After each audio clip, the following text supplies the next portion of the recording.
Banyak orang yang bertanya, kenapa Simon Petrus tenggelam ketika setelah dia berjalan di atas air. Padahal, bukankah Tuhan sendiri yang berkata kepada Simon Petrus agar datanglah kepada Tuhan? Tetapi kenapa Simon Petrus masih tenggelam? Saudaraku, Simon Petrus tidak ditenggelamkan karena ada badai. Mari kita lihat kebenaran firman Tuhan. Pada waktu Tuhan Yesus melewati murid-muridnya, dia berjalan di atas air dan murid-muridnya terkejut lalu berkata, Tuhan, apakah itu engkau atau ini adalah hantu? Tuhan atau hantu, kata mereka. Lalu Tuhan Yesus berkata, ini aku. Simon Petrus menjawab dan berkata, jikalau itu engkau, perintahkanlah aku supaya aku datang kepada engkau. Tuhan berkata, datanglah, mari datang. Sepatah kata saja membuat Simon Petrus percaya. Lalu Simon Petrus keluar dari perahu dan dia mulai berjalan di atas air.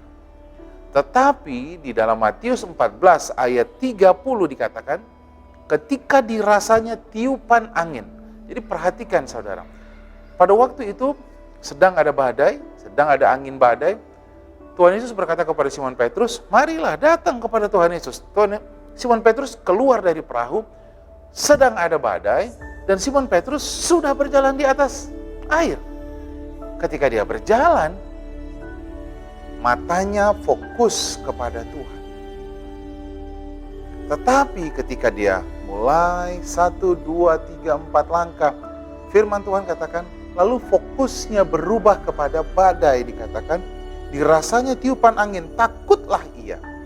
Lihat, ketika fokus kita berubah kepada masalah kita, maka kita akan menjadi takut dan ia mulai tenggelam.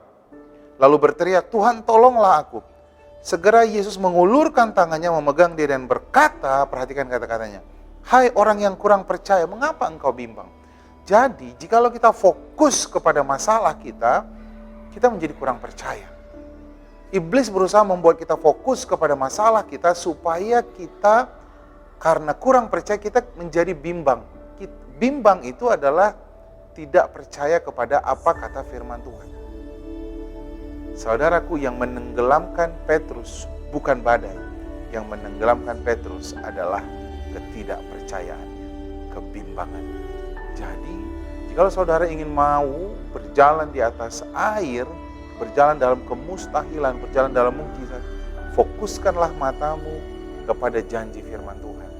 Maka kita akan melihat penggenapan janji Tuhan pasti terjadi. Tuhan memberkati kita semuanya.